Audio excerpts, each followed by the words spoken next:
अस्सलाम वालेकुम नाजरीन। इस्लामाबाद में ज़ाकिर जाफ़र और असमत आदम जी की दरख्वास्तों पर जो हाई कोर्ट में केस था उसमें दरख्वास्तें उनकी खारिज कर दी गई हैं ज़मानत के लिए।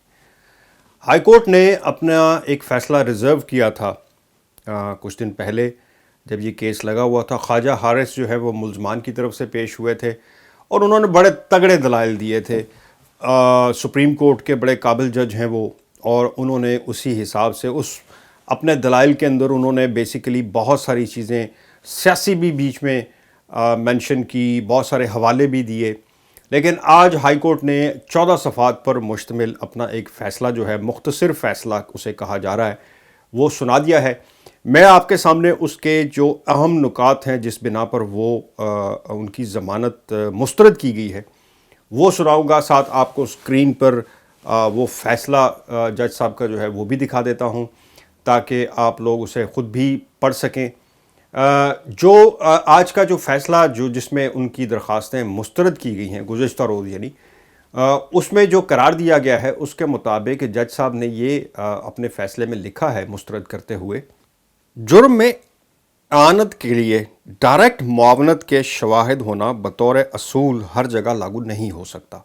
ये फ़ैसले में लिखा गया है, जिसका मतलब ये है कि आप डायरेक्ट मुआवनत कर रहे हैं या किसी की मदद कर रहे हैं अगर किसी जुर्म के अंदर, और वो डायरेक्ट है या नहीं है, यानी इनडायरेक्ट भी अगर है किसी तरह से, तो तब भी वो आनत ही लिखा जाएगी। चूँकि अपने दलाइल में ख्वाजा हारिस साहब का ये कहना था कि चूँकि अगर उन पर उन्होंने आनत की भी है किसी तरह से तो उन पर ये दफ़ात नहीं लगती हैं और उन पर ये जुर्म साबित नहीं होता। अलबत्ता जज का फ़ैसला जो है जज साहब का वो बिल्कुल इससे बरक्स जाता है। दूसरी शिक इसमें जज साहब की तरफ से ये थी कि आनत जुर्म इनडायरेक्ट भी हो सकती है जिसके लिए वाक़याती शहादत काफ़ी है। यानी आप यूँ कह सकते हैं कि मैंने जैसे पहले कहा कि इनडायरेक्टली अगर आप किसी को किसी तरह से भी उसको फैसिलिटेट कर रहे हैं तो भी वो एआनत या मददगार के तौर पर ही लिया जाएगा, चाहे वो इनडायरेक्ट ही क्यों ना हो। ब्लैक लॉ डिक्शनरी का बीच में जिक्र किया गया कि ब्लैक लॉ डिक्शनरी के मुताबिक अपना फ़र्ज़ अदा न करने पर भी आनत जुर्म है। ये फ़ैसले में लिखा गया है, आपकी स्क्रीन पर भी मौजूद है।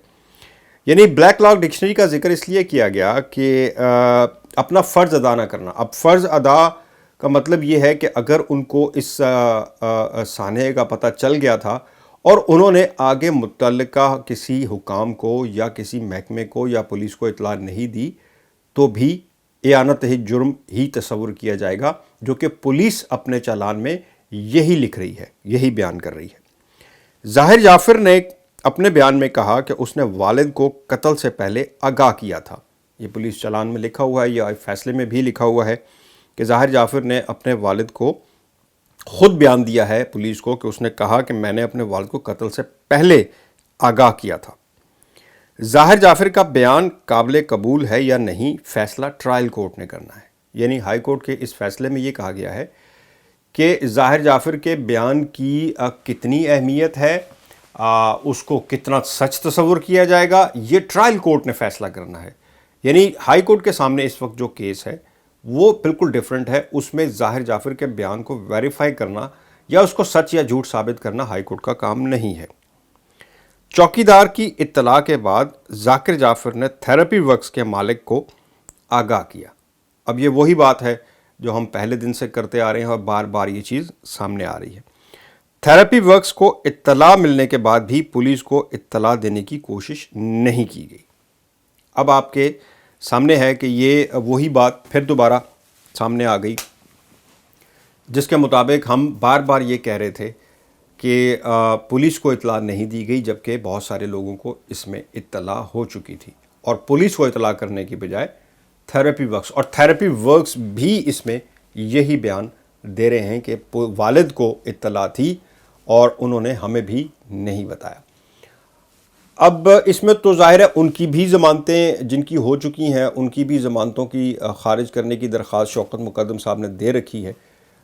उनका भी ज़मानतों का मुस्तक़बिल अब ख़तरे में नज़र आ रहा है। अगर इस फ़ैसले को देखा जाए तो इस फ़ैसले को प्रेसिडेंट बनाकर उनकी दरख्वास्तें जो है ज़मानत की जो मंजूर हो चुकी हैं लोअर कोर्ट से, एडिशनल डिस्ट्रिक्ट एंड सेशन जज से, वो भी हाई कोर्ट में खारिज होती हुई नज़र आ रही हैं। नूर मुकद्दम का केस, जिसमें मैं बार बार ये कह रहा था कि पुलिस की तरफ से एक तगड़ा चालान पेश किया गया है, और अगर उस चालान की रोशनी में इस केस को देखा जाए तो बहुत सारी उम्मीद बाकी। बहुत सारे लोग जो हैं, जो वीडियोस देख रहे थे, उनके मुताबिक वो होप भी छोड़ रहे थे, अदालतों पर तनकीद भी कर रहे थे। किसी हद तक मैं उनसे एग्री भी करता हूँ। हमारे बहुत सारे केसेस ऐसे हैं जिसमें हमें इंसाफ होता हुआ नज़र नहीं आ रहा, लेकिन खुदारा इस केस में आप यकीन रखिए कि अभी तक जो कुछ हो रहा है काबिल उम्मीद है, मतलब इसमें मायूस होने वाली कोई ख़ास बात नहीं। 6 अक्टूबर को ट्रायल कोर्ट में, यानी कि चालान जो है वो पेश कर दिया गया है तमाम पार्टीज़ को, जिसमें मुल्ज़मान, मुकदमे के जो मुद्दई हैं शौकत मुकद्दम, उनको चालान की कॉपियाँ फ़राहम कर दी गई हैं। 6 अक्टूबर की डेट मुकर्रर की गई है इस ट्रायल कोर्ट में। अब इस पर बाकायदा जिरा होगी, और अब वो मरहला आएगा जिसमें ये देखा जाएगा कि ये इसमें कितनी सज़ा दी जा सकती है, कौन मुजरिम है, कौन मुल्ज़िम है, किसकी कितनी इसमें मदद थी, किसने कितना इसमें अपना किरदार अदा किया। सो केस अब ज़ाहिर है कि उस मरहले में दाखिल हो चुका है जिसमें अब उम्मीद बनती जा रही है। और इसमें एक और अहम बात जो आज हाई कोर्ट ने की है कि 6 हफ्तों में पुलिस को ये कहा गया है, ट्रायल कोर्ट को सॉरी, कि वो इस पर ट्रायल मुकम्मल करें, यानी इसको एक स्पीडी केस करार दे दिया गया है, इसको प्रायोरिटी पे रख दिया गया है। और अब ये ज़रूरी होगा कि 6 हफ्तों में इस केस को मुकम्मल किया जाए, वरना अमूमन जो लोअर कोर्ट्स हैं उनमें तारीखें लंबी पड़ती हैं, डेट्स लंबी लंबी जाती हैं और केस काफ़ी तवील हो जाते हैं। लेकिन इसमें ये उम्मीद है कि ये केस अब स्पीडी होगा और इसका फ़ैसला भी शायद जल्द ही सामने आ जाए। शुक्रिया।